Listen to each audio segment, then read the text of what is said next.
નમસ્કાર, good morning. હું શાહીન. આપ જોઈ રહ્યા છો સ્પાર્ક ટુડે ન્યૂઝ. મોર્નિંગની શરૂઆત કરીએ ન્યૂઝપેપરથી. તો નજર કરી ગુજરાત સમાચારની આજની મુખ્ય હેડલાઇન્સ પર. હરિયાણામાં કોંગ્રેસ રાજમાં માત્ર એક જ જિલ્લાનો વિકાસ થયો, ભાજપની હેટ્રિક નિશ્ચિત. જમ્મુ કાશ્મીરમાં આતંકનો અંત, હંથવેતમાં મોદીજીએ કહ્યું. લદ્દાખમાં ગલવાન હિંસા પછી ભારતે ચીન સાથે સંબંધો કાપ્યા. ચીન સાથે સરહદે તંગદિલી છતાં માધવી બુશનું ચાઇનીઝ ફંડમાં રોકાણ, વિપક્ષે કહ્યું. તમિલનાડુમાં માફી વિવાદ વકર્યો. ડીએમકે, કોંગ્રેસ, જનતા આકરા પાણીએ. જીએસટી મુદ્દે ઉદ્યોગપતિને માફી માંગવાની ફરજ પડનારા ભાજપે હાથ જોડવા પડ્યા. જુલાઈમાં ટોચના કમાન્ડર શુકરની હત્યાનો બદલો લીધો. ઇઝરાયલ પર હિઝબુલ્લાહના 1300 રોકેટ ડ્રોન ત્રાટક્યા. 22ના મોત, 74 ઘાયલ થયા.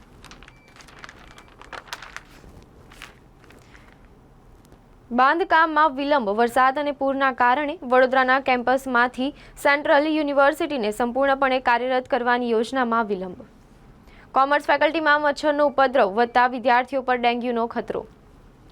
હિન્દુ અને મુસ્લિમ બે મિત્રોનો વાતાવરણ બગડવાનો પ્રયાસ. ગોઠડામાં હિન્દુ મુસ્લિમના ટોળા ભેગા થયા છે. બે નશેબાજોએ પોલીસને દોડાવી.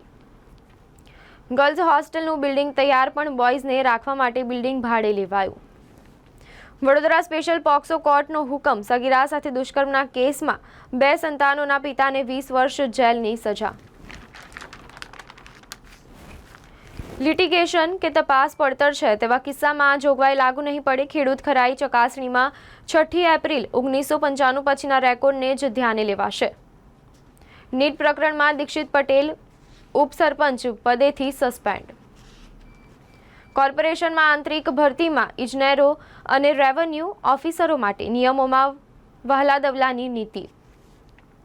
વડોદરામાં સ્થાયી સમિતિના અધ્યક્ષની સલાહ માની સામ્રાજ્યના રહીશો ઘરેણા ગીરવે મૂકી બોટ ખરીદી કરતા વિવાદ. શેર માર્કેટમાં રોકાણના બહાને છેતરપિંડી કરતા એન્જિનિયર સહિત 2 ઝડપાયા. ગુજરાતમાં પ્રથમવાર જૈન સમાજમાં વડોદરાના સ્વાતિબેનની 81 દિવસ સુધી માત્ર ઉકાળેલું પાણી પીને આકરી તપશ્ચર્યા.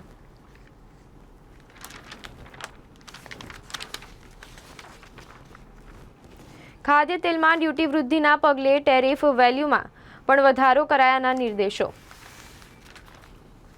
ત્રીજી વાર વડાપ્રધાન બન્યા પછી પ્રથમ વખત આવી રહ્યા છે મોદી. આજથી 2 દિવસ ગુજરાતની મુલાકાતે મેટ્રો રેલમાં મુસાફરી કરશે. હવે નજર કરી ગુજરાત મિત્ર ન્યૂઝપેપરની મુખ્ય હેડલાઇન્સ પર. સેબીના વડાએ ચીની કંપનીઓમાં રોકાણ કર્યું, કોંગ્રેસે કહ્યું. પીએમ આવાસ પર ગાયે વાછરડાને જન્મ આપ્યો, નામ રખાયું દીપજ્યોતિ. સુનીતા અને વિલ્મોરે અવકાશમાંથી પત્રકાર પરિષદ યોજી પોતાની અને કુટુંબીજનોની સ્થિતિ વર્ણવી. પ્રોજેક્ટ ચિત્તાને 2 વર્ષ પૂરા થયા. ભારત નવા બેચ માટે કેન્યાની મંજૂરીની રાહ જુએ છે. નર્મદા ડેમ સૌથી ઊંચી સપાટી પહોંચવા માટે માંડ 1.98 મીટર દૂર, ભરૂચ વોર્નિંગ લેવલે. પ્રેરણા ઇવેન્ટને યુનેસ્કો તરફથી 6 વખત પેટ્રોનેજ પ્રાપ્ત. લિમ્કા બુક ઓફ રેકોર્ડમાં અભૂતપૂર્વ સ્થાન. ગણપતિના શોમાં લાઇનમાં ઊભા રહેવા મુદ્દે યુવકો વચ્ચે મારામારી. ફરી ગણપતિ જોવા આવ્યા તો મારી નાખીશું તેવી એકબીજાઓને ધમકી આપી. કૈલાશ ભોયા વિરુદ્ધ વડોદરામાં ફરજ દરમિયાન ગેરરીતિના આક્ષેપ કે અરજી થઈ હતી. મધ્યપ્રદેશમાં પૂરપાટ ઝડપે દોડતી ટ્રકે 6 ગાયોને કચડી નાખી. કચ્છમાં 15 લોકોનો જીવ લેનાર અજાણ્યા તાવના પગલે કેન્દ્રએ સર્વેલન્સ મિકેનિઝમ ગોઠવ્યું. છત્તીસગઢમાં ટ્રાયલ રન દરમિયાન વંદે ભારત ટ્રેન પર પથ્થરમારો, 5ની ધરપકડ કરાઈ. તસ્કરોની નવરાત્રિની તૈયારી. 300 નંગ ચણિયાચોળીની ચોરી થઈ. ગણપતિના બંદોબસ્તમાં પોલીસ વ્યસ્ત રહેતા ચોરોને મોકળું મેદાન મળ્યું. એમજીવીસીએલની દાદાગીરીના કારણે વેપારીઓ મુશ્કેલીમાં મુકાયા. સિલ્વર લાઇન કોમ્પ્લેક્સમાં પૂર વખતે બંધ કરેલો વીજ સપ્લાય હજુ શરૂ ન કરાયો. સિદ્ધાર્થ બંગલોઝની રહીશો રોડ પર આવી વિરોધ નોંધાવ્યો. રિધમ હોસ્પિટલની દાદાગીરી. કોર્પોરેશનની જમીન પર ફેન્સિંગ કરી ગેટ બેસાડી દીધો. વડોદરા જિલ્લા કલેક્ટર દ્વારા સ્પષ્ટતા કરાઈ. પૂર રાહત માટે 18 પુરાવાની વાત તદ્દન ખોટી છે. 4 રજૂ કરવાના રહેશે. પાલિકાની ભૂલને કારણે અકોટા દાંડિયા બજાર 4 રસ્તા ઉપર ટ્રાફિક જામ.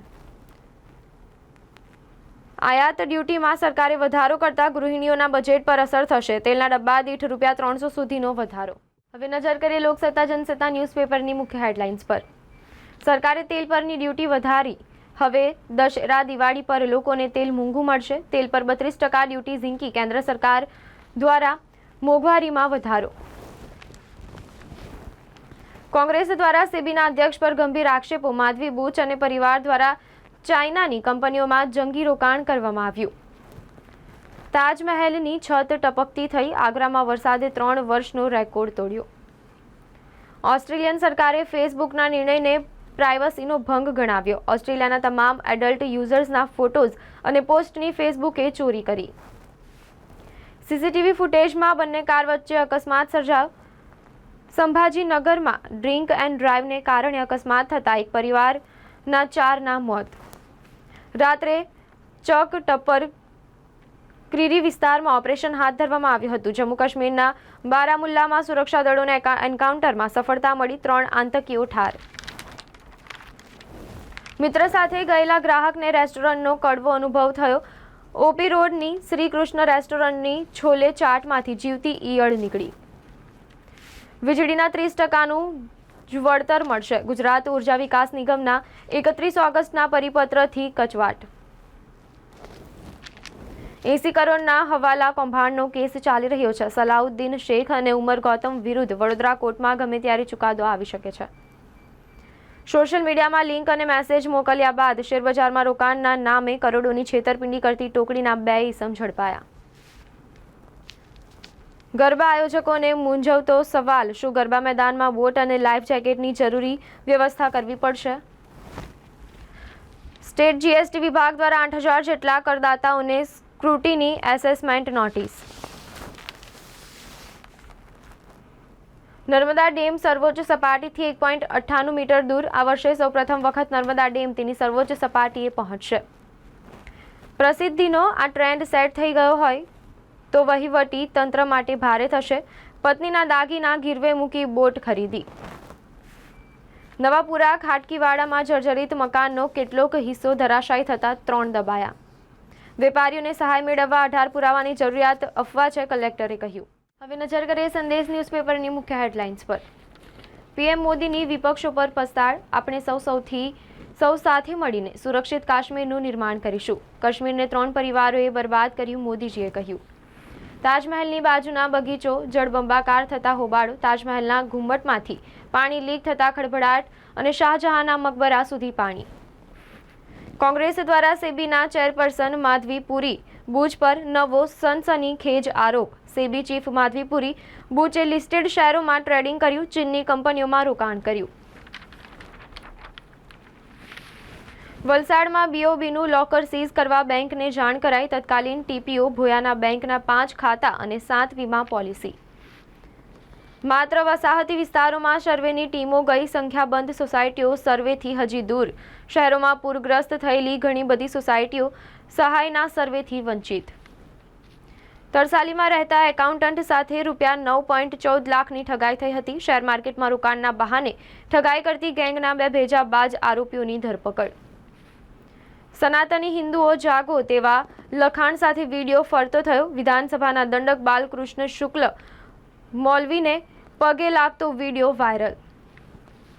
પૂર ઓસર્યા બાદ પણ શહેરમાં મગર નીકળવાનો સિલસિલો યથાવત. ખોડિયારનગર અને સમા મંગલ પાંડે બ્રિજ પાસે ફરતા 2 મગર ઝડપાયા. વેરાવળની સોમનાથ સંસ્કૃત યુનિવર્સિટીમાં માસ્ટર ડિગ્રીનો અભ્યાસ કરે છે. એમએસયુની પૂર્વ વિદ્યાર્થીનીએ 36 મિનિટ ભુંજગાસન કરી વિશ્વ રેકોર્ડ નોંધાવ્યો. શહેરની સંસ્થાએ જરૂરિયાતમંદ બાળકો માટે હાથ ધર્યું શિક્ષણ અભિયાન. પૂરમાં શિક્ષણ સામગ્રી ખોઈ બેઠેલા વિદ્યાર્થીઓ માટે શિક્ષણ કીટની સહાય આપશે શ્રવણ. વોમિટિંગ ડાયરિયાની ફરિયાદ સાથે યુવાને દાખલ કર્યો હતો. યોગ્ય સારવાર ન મળતા યુવાનનું મોત થયાનો પરિવારનો આક્ષેપ. વિશ્વની તુલનાએ ભારતમાં ખૂબ ઓછા લોકો આરોગ્ય વીમા હેઠળ. હેલ્થ વીમાને જીએસટીના દાયરામાંથી બાકાત કરવાથી સરકારને નુકસાન પણ નાગરિકોને તગડો લાભ. સરદાર સરોવર નર્મદા ડેમ ચાલુ વર્ષે સિઝનમાં સૌ પ્રથમવાર 91.56% ભરાઈ ગયો. સ્ટેન્ડિંગ ચેરમેન ડોક્ટર શીતલ મિસ્ત્રીના નિવેદનથી શહેરમાં ભારે ગભરાટ. અકોટા સામ્રાજ્ય સોસાયટીમાં રહેતા બિઝનેસમેન પત્નીનું મંગળસૂત્ર ગીરવે મૂકીને બોટ ખરીદી. ભાજપના માથેપુરની પનોતી સભ્ય નોંધણીમાં કંગાળ પ્રદર્શન. શહેર જિલ્લા ભાજપ સભ્ય નોંધણીમાં રાજ્યના ટોપ 10માંથી આઉટ થયા. હવે નજર કરી ગુજરાતની અસ્મિતા ન્યૂઝપેપરની મુખ્ય હેડલાઇન્સ પર. વિદેશી સત્તાઓ બાદ પરિવારવાદે જમ્મુ કાશ્મીરને પોકળ કરી નાખ્યું છે, પીએમ મોદીએ કહ્યું. જમ્મુ કાશ્મીરના બારામુલ્લામાં સુરક્ષા દળોને એન્કાઉન્ટરમાં મોટી સફળતા, 3 આતંકવાદીઓને ઠાર કરાયા. આઈએસએ કહ્યું એકાઉન્ટ હેક. નોઈડા ડીએમના એક્સ હેન્ડલ પરથી કોંગ્રેસ નેતા પર વાંધાજનક ટિપ્પણી. ચીન પોલીસ ટ્રેનિંગના નામે ઘણા દેશોમાંથી 3000 સુરક્ષા કર્મચારીઓને ભેગા કરી રહ્યું છે. 60 માળની બિલ્ડિંગ જેટલો વિરાટ ઉલ્કા કાલે પૃથ્વીની નજીકથી પસાર થશે, વૈજ્ઞાનિકોના શ્વાસ અદ્ધર. હરિયાણા હાઈકોર્ટે આ નોટિસ ડિબ્રુગઢ જેલમાં આપવાનો નિર્દેશ આપ્યો છે. પંજાબ અને હરિયાણા હાઈકોર્ટે અમૃતપાલ સિંહને નોટિસ ફટકારી છે. નક્સલવાદી કમાન્ડર હીડમાં ગામમાં પોલીસ કેમ્પ પર હુમલો, સુરક્ષા દળોએ જવાબી કાર્યવાહી કરી. મહિલા સશક્તિકરણ એ મહારાણી ચીમનાબાઈનો વારસો. લક્ષ્મી વિલાસ પેલેસ હેરિટેજ ગરબા 2024 હેરિટેજ ગરબાનું આયોજન. મણિપુરમાં શું થઈ રહ્યું છે? કેન્દ્ર સરકારે સમયસર જાગવું પડશે. વડોદરામાં 3જી રાષ્ટ્રીય લોક અદાલતનું આયોજન કરાયું. રૂકી પેન્ટર દ્વારા 120 દિવસના ગાળામાં કરવામાં આવેલ ચિત્રોનું પ્રદર્શન કરાયું. જિલ્લામાં 65 કિલોમીટર લંબાઈના રસ્તાઓના નુકસાન બાદ મરામત કામગીરી. વડોદરા જિલ્લામાં પંચાયત માર્ગ અને મકાન વિભાગ હસ્તકના 172 રસ્તાઓની ડામર પેચની કામગીરી હાથ ધરવામાં આવી. તો આ હતી અત્યાર સુધીના ન્યૂઝપેપરની મુખ્ય હેડલાઇન્સ. વધુ અપડેટ્સ માટે જોતા રહો સ્પાર્ક ટુડે ન્યૂઝ.